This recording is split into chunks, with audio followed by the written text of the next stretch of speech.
So I must admit, there is no greater pleasure in the world than watching your trainees rocket to stardom. And I, have the great pleasure of introducing one of them and then listening to a second when Dr. Merlin comes up. So it's a real thrill and delight to recognize and introduce Dr. Cardinale Smith, who I will take credit was one of our palliative medicine trainees, is now the Director of Quality for Cancer for the entire Mount Sinai Health System.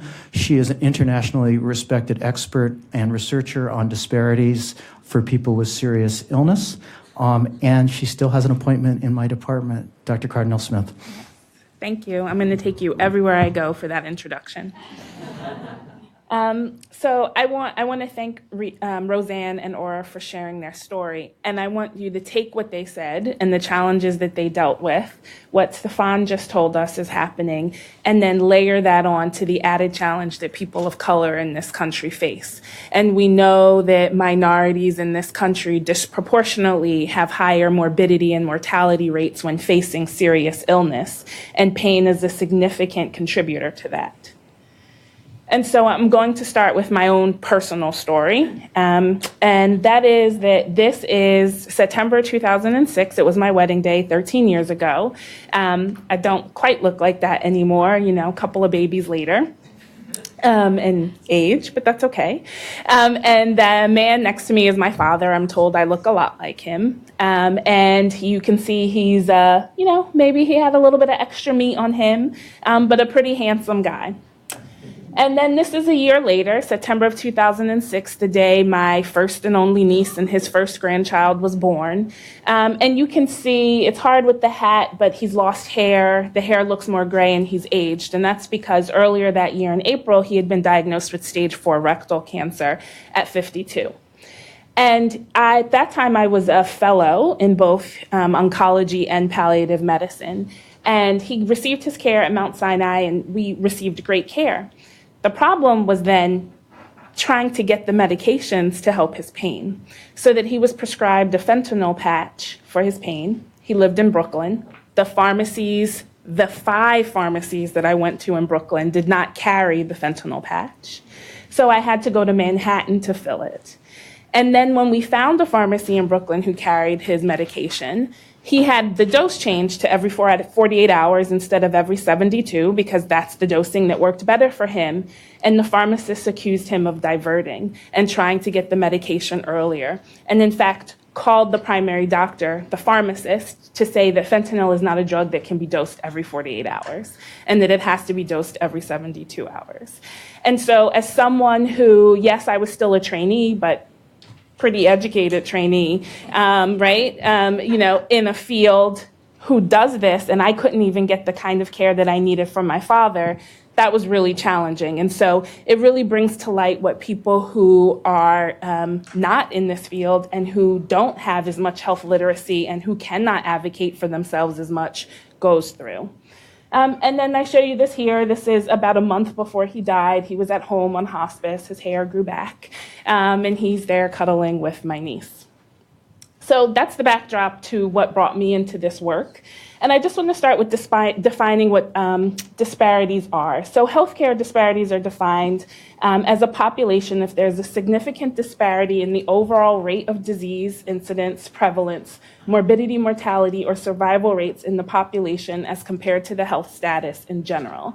And I just want to focus on this for a second because there's a difference between equality and equity. And I think we focus on equality a lot, which is give everybody the same thing, but that's not what people need. People need equitable care. And that is for those people who need for the person in purple, the purple shirt, the little kid, he needs 2 boxes to be able to see the game.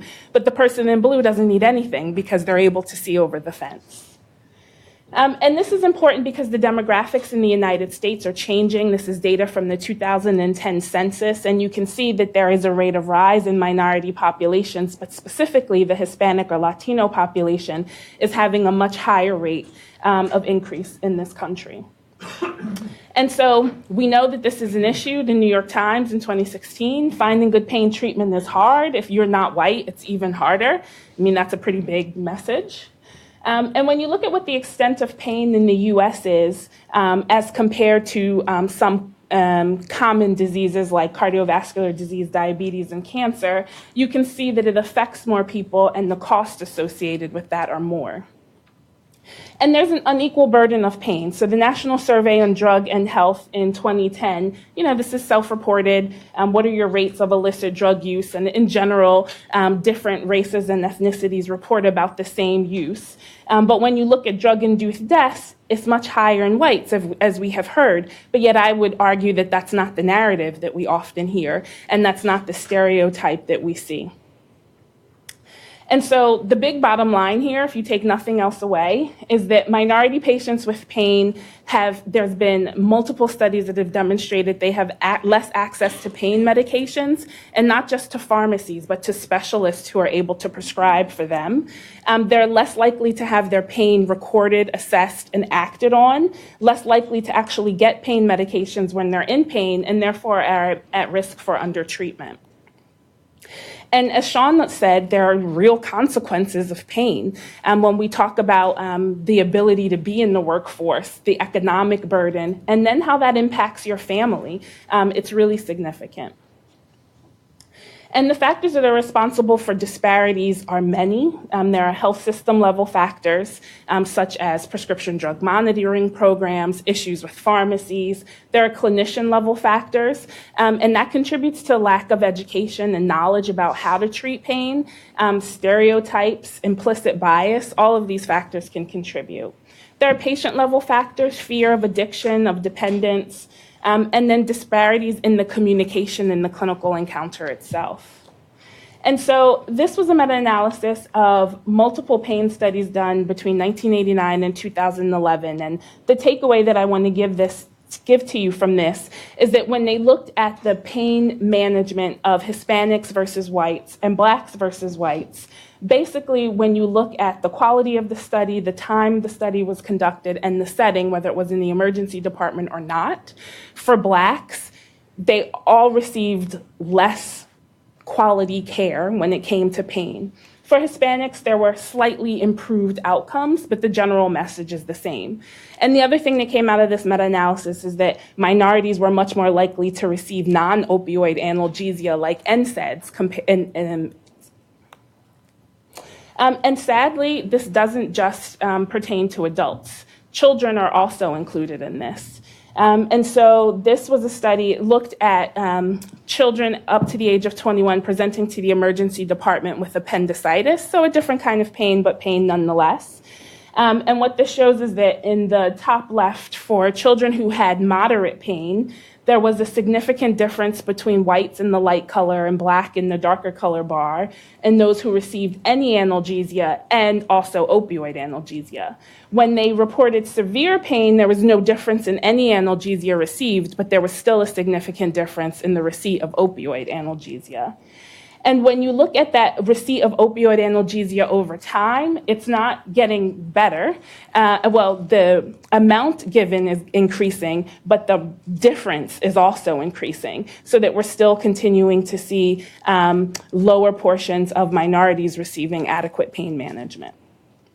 And then this multivariate analysis essentially showed that once they adjusted for ethnicity, age, sex, insurance status, and other demographics, that the amount of opioid analgesia received by Blacks was still less.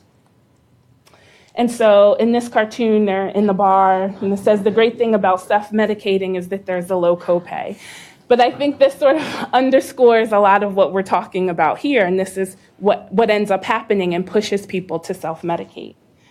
And when we talk about the clinical encounter specifically, the question becomes, how could well-meaning and highly educated health professionals working in their usual circumstances with diverse populations of patients create a pattern of care that appears to be discriminatory, right? I am a clinician. I have many colleagues and friends who are clinicians, and I don't think any of them are purposefully racist or discriminatory, but I think that we are put in settings and places with high stress, with limitations on what we're able to do. And like anyone else, we have biases, and we make quick, snap decisions and judgments based on the person in front of us and the inputs that we have received throughout our entire lives. And some of the factors that contribute to that are some discrepancies in the perceptions of disparities in healthcare. So this was a study done in the early 2000s by the Kaiser Family Foundation, and they asked the public and physicians their perceptions on how often do you think healthcare system treats people unfairly based on those following characteristics.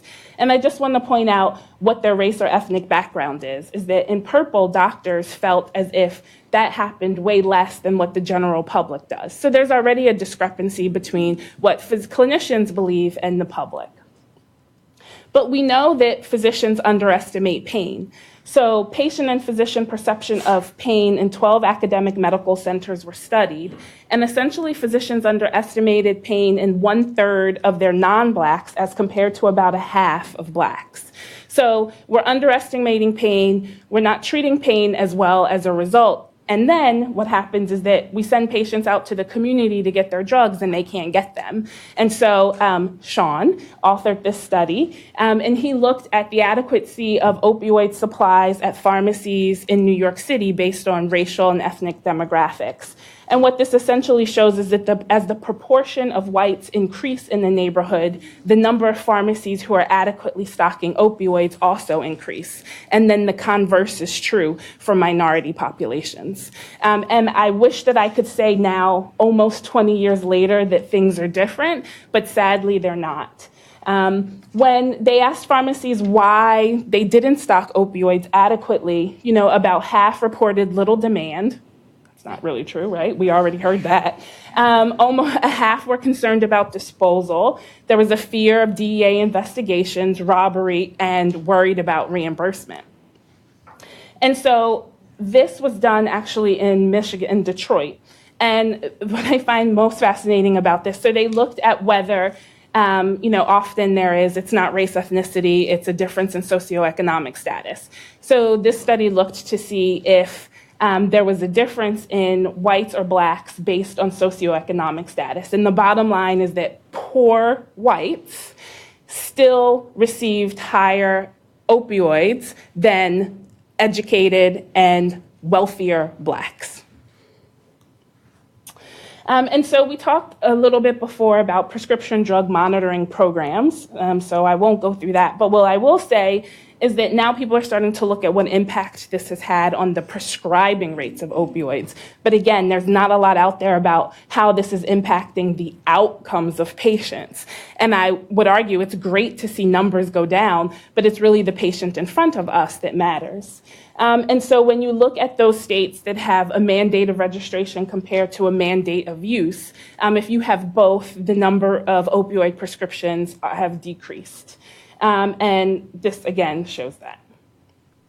And then when we look at system barriers, there are state laws that are contributing to limiting certain opioid prescriptions. So in my own state of New York, we have a law that says if you're giving a new prescription or someone for acute pain, you can only give 7 days. And that's not supposed to apply to someone with a serious illness like cancer or palliative care or hospice. And I will tell you, as a clinician, someone who treats lung cancer patients, that's not true.